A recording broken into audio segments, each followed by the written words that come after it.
right, welcome to Lab 9. These are the instructions for the lab of the same name.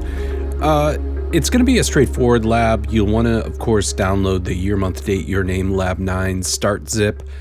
Just like in Lab 8, there's a lot of signal flow and a lot of stuff going on. So to just make it easier, just for my sanity, as well as the sake of the walkthrough, I'm going to be opening a finished version. So I'll kind of be doing showing you what I did versus actually routing stuff. Because you'll notice as if I have to make channels or aux tracks, then I'll have to make sure to properly route them. And if I don't, you won't be able to hear them. And it just gets us down this rabbit hole where the video ends up being like 87 minutes because we're doing a lot of troubleshooting. So to prevent that from happening, I'm going to be opening a version of the lab where all the sort of hidden items are being shown, and I've already actually like set up some of my delays and reverbs, and I've already sent them. But for the start here, I've actually muted or bypassed all the sends, so you can see they're this blue color, which means I've actually bypassed them. There's already like EQ and compression on every track because the point of this lab is to not actually EQ and compress, but rather deal with time-based effects and reverb. So as always, we'll be applying time-based effects to both individual tracks or groups of tracks. We'll do this via sends and returns, as well as we'll learn how to automate send levels and effects levels, which will be helpful because this then will open up the world of automation where you can really automate anything, including volume, panning, and many other factors. So for turning this one in, it's going to be the same as always. You're going to have one zipped, compressed archive folder that contains the Pro Tools session, audio files folder, stereo Redbook bounce, and that's it. I don't believe there's a write-up for this lab, so you're okay to just finish it and turn it in. So yeah, like I said, please download the year, month, date, your name, lab 9 start.zip, and you can do that. The first thing it's going to ask you to do is do that old save copy in. And remember, when you go to file and save copy in, you're going to want to make sure that you click the audio files so that the audio files from the session are transferred to your new save location. You can save it on the desktop. You can save it in your documents. Just know where you saved it. And if you haven't learned that by now, well, you'll learn it again in this lab. So as always, we're working from a reference. Let's take a quick listen to the reference track. You might listen to it and say, hey, it doesn't sound that bad. It sounds pretty good. And it might be a little bit more subtle of what we're going to be looking at today because we're going to be looking at time-based effects. So let's solo and listen to a little bit of this reference track. I'm going to go to verse 1 here.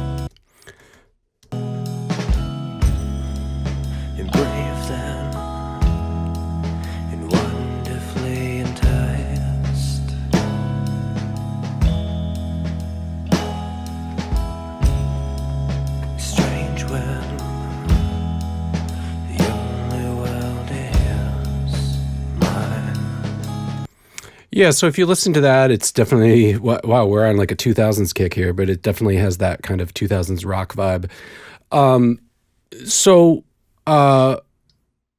You may notice it feels like it's in a nice space. It has sort of a nice sense of reverb.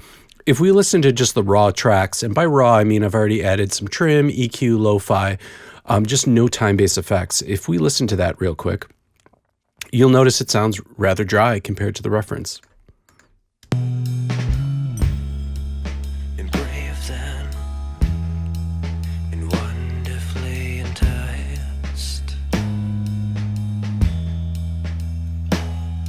Here's the reference.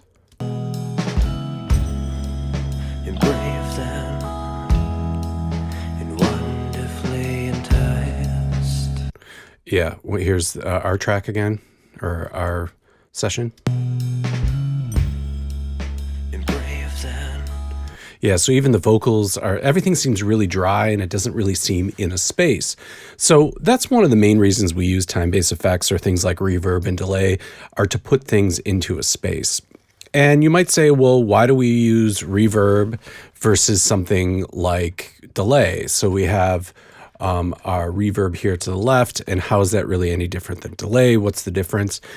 Usually with reverb, we're trying to put instruments or groups of instruments into a specific space, where with delay, we're often trying to sort of spread something out in the stereo field.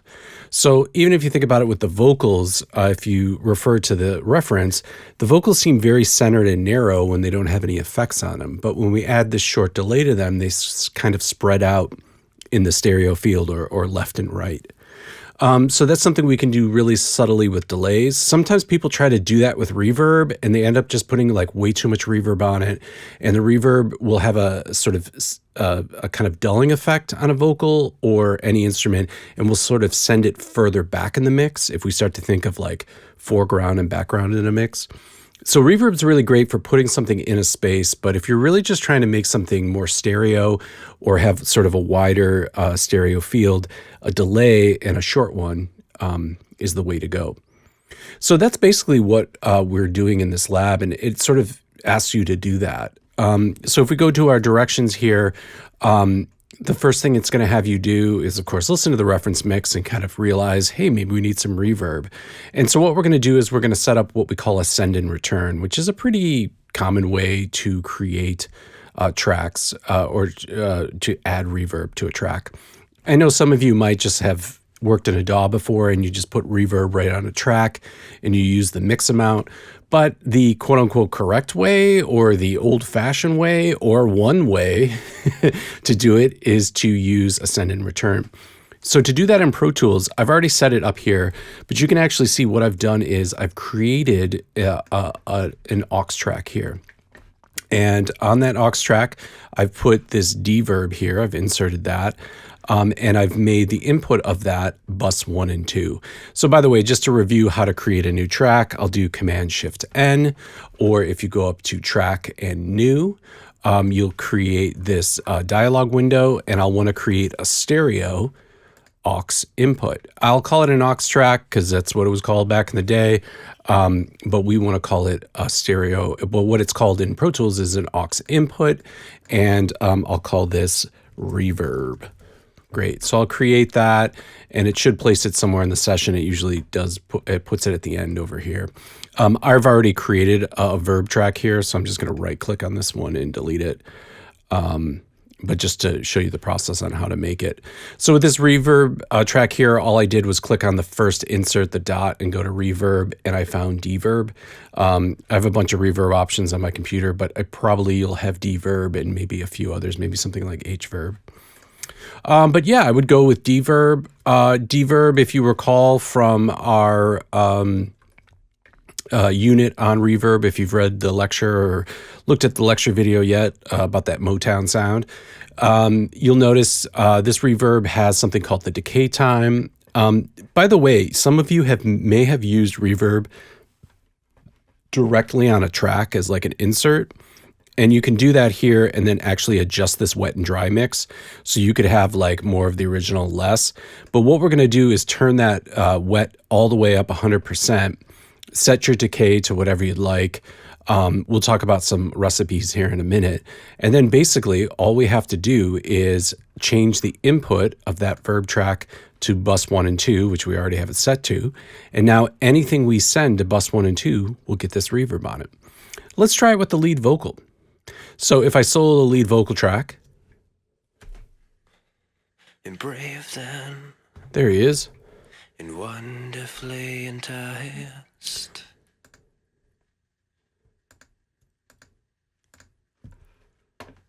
Strange when the only world is mine. All right, let me really crank this verb up here. And I'm overwhelmed. Oh, that sounds good. By you all the time.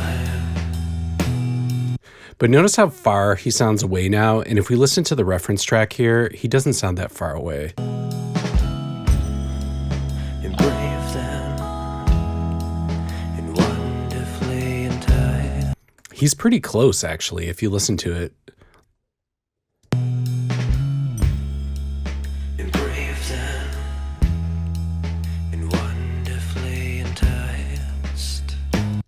So that's what we're working with. Here's the reference again.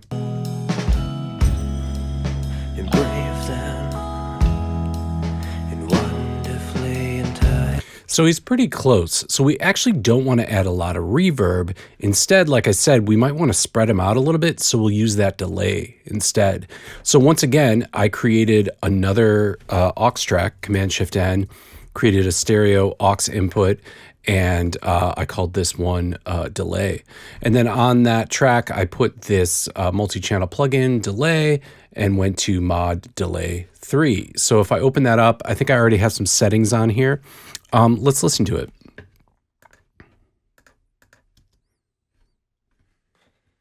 And brave them and wonderfully enticed. Notice how wide that is now.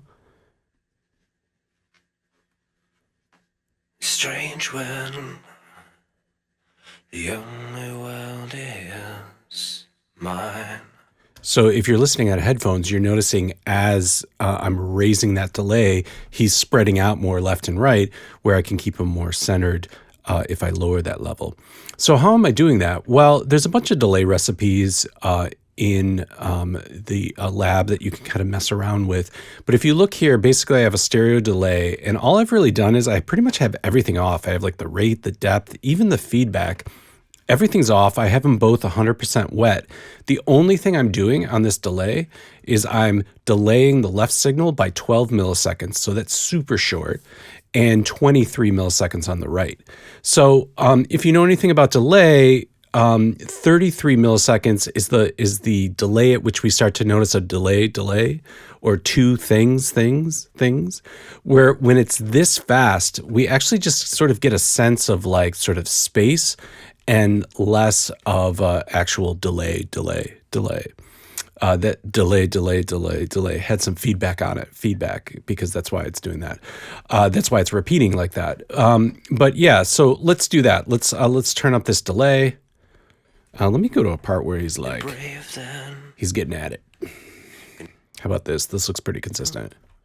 Safe for you to try. You make use of this colorful morning. It takes me down and leaves me this spent. All right.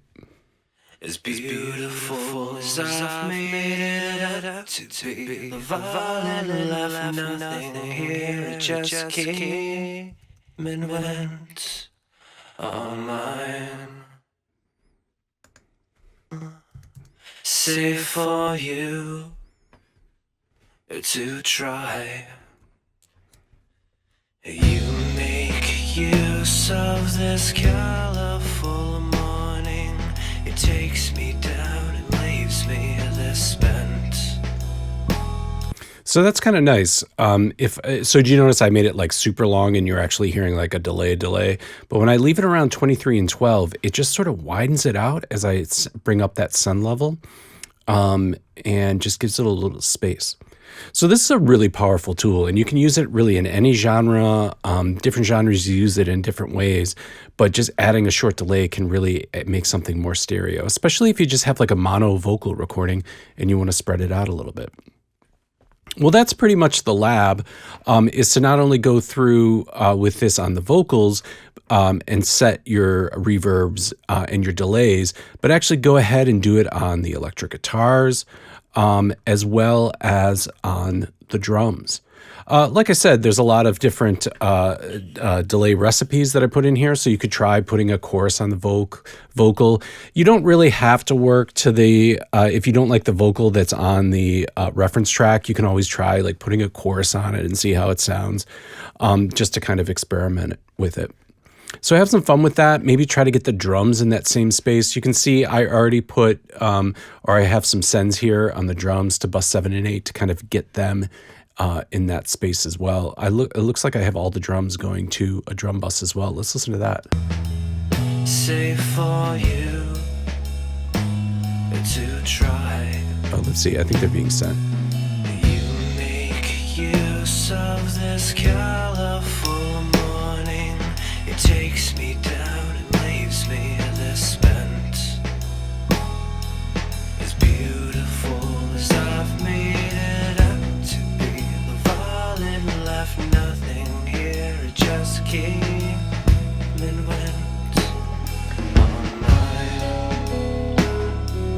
Yeah, it looks like what I did here, if you notice on my sends here on my drums, I have them all go into this drum bus, like just like we did in the last lab. And then I have it compressed on that drum bus, but then I have the drum bus also going to the reverb. And then it looks like I have these shakers and bells going to their own reverb or to the same reverb. And then the snare is going to that short delay. So I'm kind of like mixing like all the drums with reverb and then specific parts of the drums with reverb and then even the snare with a short delay. So just all to create that space that I'm hearing in the original reference track. There is one point in the reference track, if we go to it here, it's somewhere towards bar 45. Let's take a listen. Yeah, I think if we go to, let's see.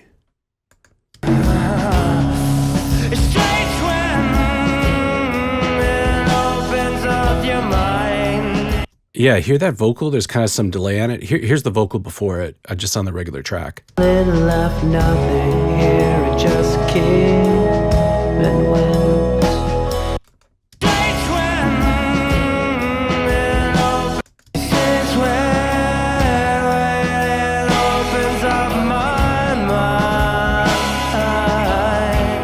Yeah, hear how much reverb's on that vocal? And I'm overwhelmed by you all the time. Notice he's further back. And when it fell, And now listen here. for you to try, you make use of this colorful. Notice how close he gets there and then at the end. So the idea is there's got to be some reverb on his voice, but there must also be some automation. So if we go to the left-hand side here, it says waveform. If I switch now to, I could do volume automation, but instead I have something called bus 1 and 2. So if I go to bus 1 and 2 level, notice now there's this line in my session, and this line is actually indicating where my current send level is. So let's do this. Let's mute that reference track. Let's listen to the whole track here. And let's go to that part where it's supposed to get more reverb. If we listen right now, it'll probably be pretty dry or wherever our reverb's set to.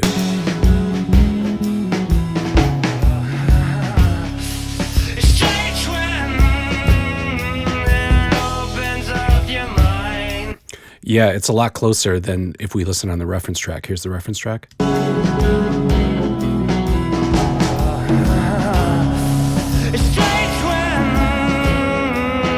Yeah.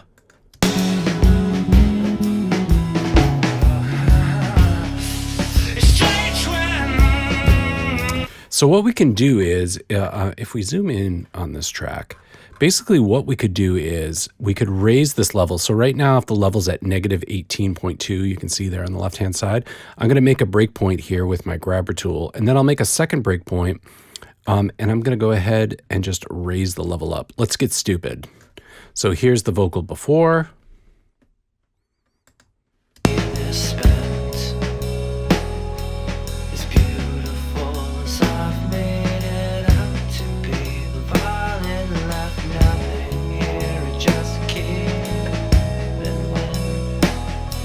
Now here's the chorus vocal.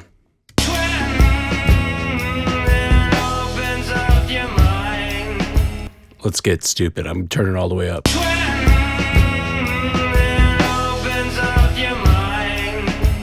All right, that's a little much.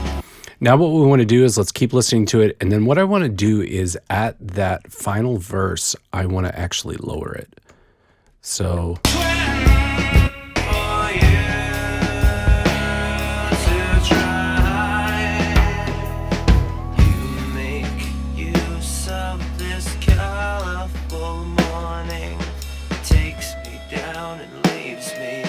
So if we look here, this part will have lots of reverb on it.